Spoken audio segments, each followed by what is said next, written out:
Hello and welcome back to episode 3 of the Deep Dive. My name is Joe Spears. I'm your 615 Preps Pick'em champion. To my right or left, however you're looking at the screen, is Kevin Bergsmith, an analyst, our scout. He's out at games every Friday looking at some of the area's top players. Kevin, how you doing? Doing good. Tennessee won big on Saturday night. We're going to skip over the Titans yesterday. Just keep that Vols big win energy going all through the week. As a lifelong Tennessee fan and not a fan of a team that lost to Northern Illinois at home while being a 28-point favorite, I can relate, certainly. Go Vols, Notre Dame, I hate you. Anyway, Kevin, have you dried out from Friday night? Because it was, I don't think I have yet. And I was at Green Hill. You were at East Robertson. I think you got the rain before I did. I did it. Was overcast while I was driving up and got my head thinking a little bit like, I don't think it's going to rain, but maybe it will. And then it was fine in pregame. And as soon as everybody lined up for kickoff, the skies opened up. I felt like I was in the Truman Show. It was just pouring buckets on my head for about 10 minutes. I was one of the 3 people in the stands that didn't bring an umbrella in. Everything was soaked. It was awful, but it was also fun. Like I've done it before. It's cool. I went and did my laundry at my girlfriend's house yesterday, and I pulled my pants out of my hamper, still completely just drenched. And I was like, man, it's been 2 days. This is just Yeah. bad. No, it was sunny when I was driving up to Green Hill. It looked really nice, and then it got kind of overcasty. And then about early second quarter, it started. The skies opened up, and it did Mhm. not let up. So, um, forecast not looking too great for Friday with the tropical depression down there, but we'll keep an eye on that. So, you got to go to Cross Plains for the first time. Yep. East Robertson got a test in a game that we did not see coming. A lot of us picked East Robertson to win. Mhm. They did get the win, but it did not come easy. They trailed for most of the night. Just a little bit of what you thought of the game for their 22-15 win over Monterey. Monterey came to play in the second quarter. They were playing ball control and just ate up the clock, just kept getting like 4 yards in a cloud of dust and just kept the ball away from East Robertson. Went down, scored, got the touchdown, or the 2-point conversion to make it 8-7. And for whatever reason, East Robertson couldn't really do anything offensively. At halftime, everyone's kind of looking around like, is this supposed to be happening? They had a close game last year, and a few fans in the stands remembered it and thought, hey, this is exactly what happened last year. They give us problems. Let's not worry too much. Uh, Third quarter, you could tell East Robertson was getting a little nervous, talking a little bit, letting their frustrations be heard. Refs didn't like it, popped them for a few penalties. But then in the fourth quarter, after Monterey went up to go 15-7, East Robertson turned it on and scored 2 touchdowns to come back with the win. So it was an exciting second half and fourth quarter, especially up there. It was a weird game. East Robertson, they got the guys. We'll talk about one of those guys here in a bit, but they got plenty of weapons. Monterey, just a really well coached team. 4 yards in a cloud of dust that'll do you well. I mean, you get a first down every 3 plays that way. So, a win's a win. It wasn't the prettiest of wins. Unfortunately, one guy that you didn't get to see him play in person, I've seen him, Isaiah Groves. He's out with a knee injury, Georgia Tech commitment. He was on the sideline, though. Wishing him all the best. Obviously, hate to see one of our great players go down with an injury of any sort.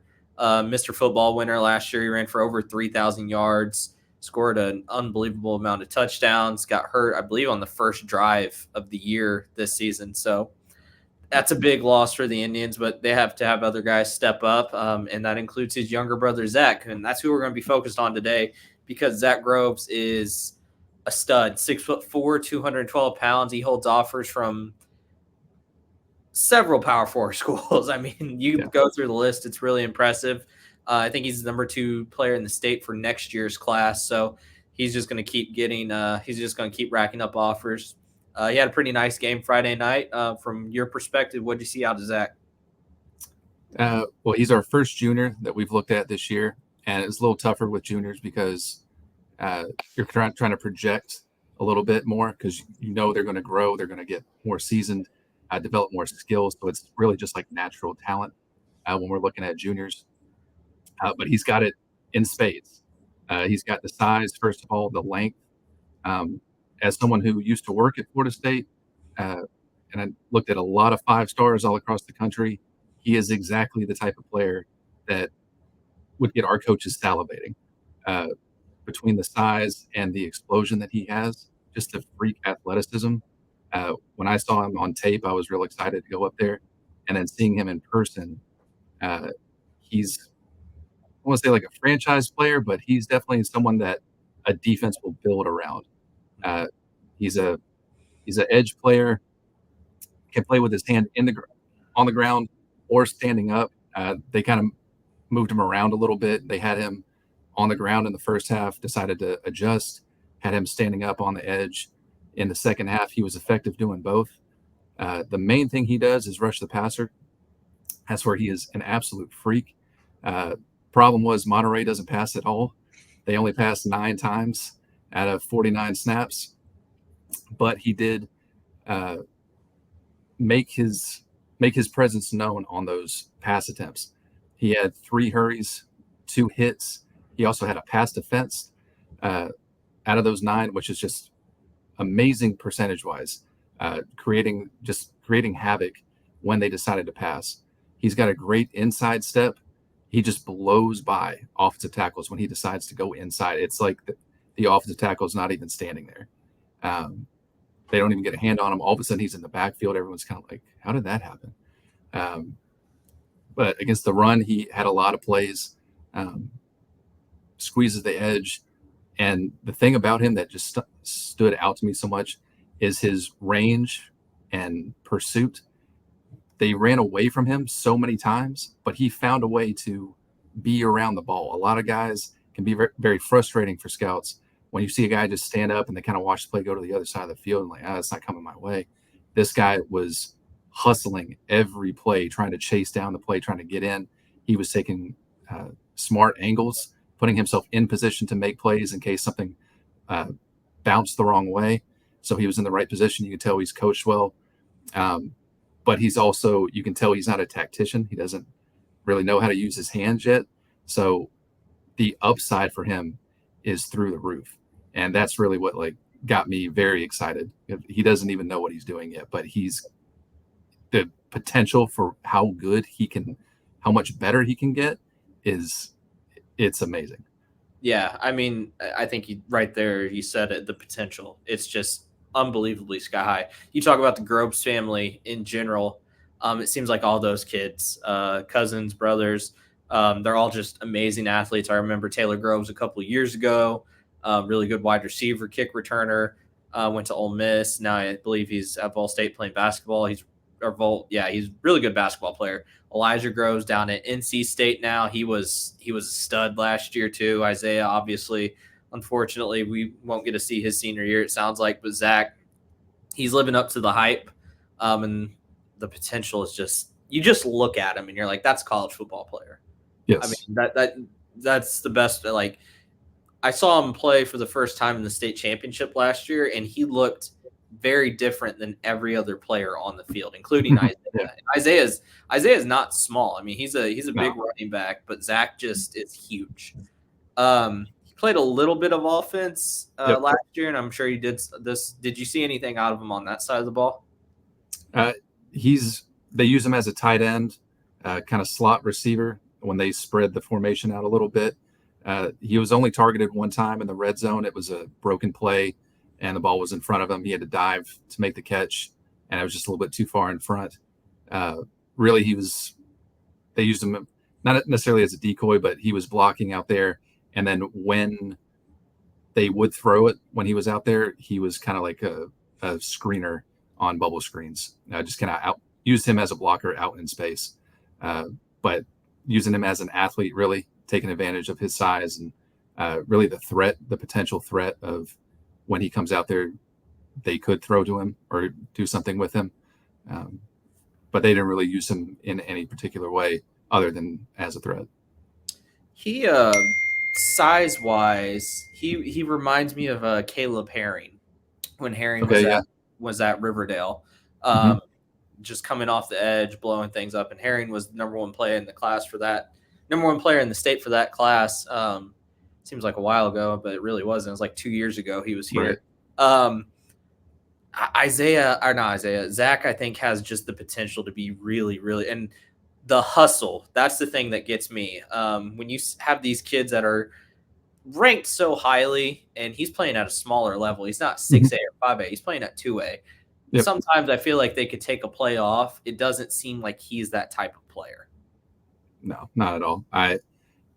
You could tell he got tired a couple times playing as many snaps as he was, but he took himself out of the game and kind of tap on his helmet. Hey, I need to blow for a second. And they held him out on offense for a little bit. He didn't play the entire game on offense. He played about half the snaps. But when he was out there on defense doing what he's supposed to do, he did everything he was supposed to do. There was not a single minus play that he had from an effort standpoint. Not at all. Looks like 75 total snaps you had him down for, which it's a lot. 49 on defense. He's going to be one of those kids that he's going to hold offers from. Like when he gets an offer from a Georgia or an Alabama, we'll be like, oh yeah, that makes sense. Yes, those are coming eventually. He's 6'4", about 212 pounds. He'll put on that muscle, that weight as he goes to college. Going into his senior year, I expect him to be bigger. How do you maybe see his game translating to the college level? I mean, it's crazy because he still has another year before he goes up to that level, but how do you see his game translating to that? He'll definitely be an edge player. He could play either as a 4-3 defensive end or as a kind of stand-up Sam outside backer. He didn't drop into coverage at all, so I can't really tell you how he would play as a linebacker in space. But rushing the passer, his skills are elite. It's really his speed, his explosion, his quickness. He's just a freak coming off the edge. And paired with his length, as well as his pursuit, he's just the type of guy that defensive coaches are salivating over. They want on their team. And with a lot of these guys, they'll come in, they'll rotate, have to kind of earn their stripes. But he has the potential, it's a scary word, but he definitely has the ability to be kind of a cornerstone of a defense, of a defensive scheme. He'll play first and second down because he's good against the run, and he will definitely be playing on third and fourth down because he is scary against the pass. And that's really to me, what separates him. He's not an either or type of player. He does both extremely well. And the fact that he does one a little bit better than the one that he does very well against, so he won't ever come off the field. And he's one of my favorite players that I've seen so far this year. Wow, high praise. Yeah, he's fun, man. He's going to put up monster numbers. The thing is, in 2A, he's not going to face a ton of teams that are going to pass the ball much. So his number of sacks that he'll have this year won't be as high as a guy like an Eric Hazard or an Atticus Fiorito over at Mount Juliet, because they're in 5A and 6A where they're playing teams that throw the ball a little more. 2A teams don't typically do that as much, but he's still going to put up some monster numbers. His numbers may be misleading at the end of the year, but we all know he terrorizes 2A teams. And even if Isaiah is out for the year, between him and Cade Brooks and Kason Young, I mean, East Robertson to me is still a factor in the 2A title race because they have plenty of talent there, and it starts with him. I think there's a couple more Groves that are on the team too. It seems like every year we are talking about the next Groves up. So it was Taylor a couple of years ago. It was Elijah last year. It was Isaiah and Zach this year, and then next year it'll be Zach, and I think Zay Groves is a cornerback for him.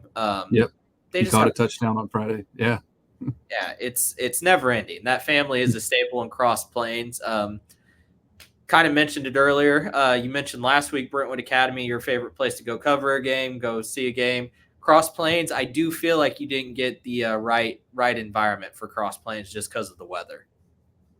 It was still fun, very friendly. Spoke with a few fans in the stands, very friendly. When I first got there, I asked, hey, are these seats taken? Sometimes the middle seats are reserved, or Right. bigger parties coming later on. And the woman looked at me and was like, "It's like church. They're reserved, but they're not reserved. You sit wherever you want to sit."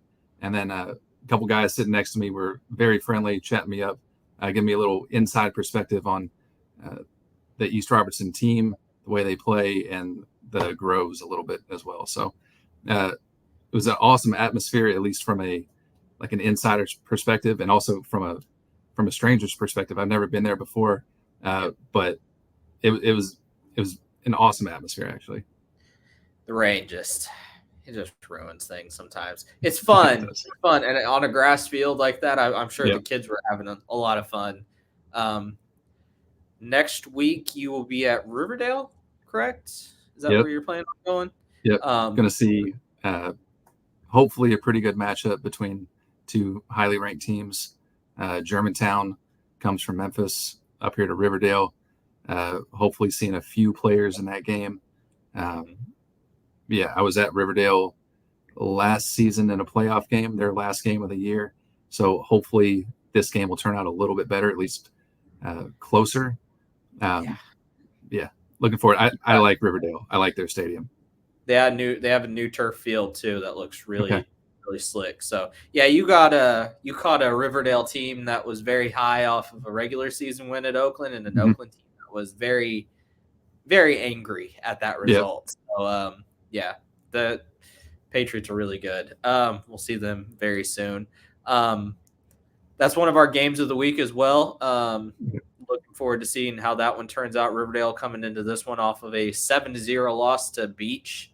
I think rain had a lot to do with that one. It just seemed like that was a horrible. I think that game got delayed too. So Germantown, I believe, just tested the defending 6A state champions Houston. I think they only lost by 6. So it's going to be a really good environment up there or down there. It'll be a fun one. So I'm excited to see how that one turns out. Kevin, a little bit shorter episode today with the one prospect. We'll have more next week though. That's a game loaded with guys. So enjoy talking with you as always. Enjoy Friday night. Hopefully you stay dry this time around, and we'll catch up next week. All right, sounds good. All right. Make sure you turn into the Scoreboard Show on Saturday, guys. Follow us on Friday and Thursday night for what should be a fun week 4 of action, and we'll see you next week. See you guys.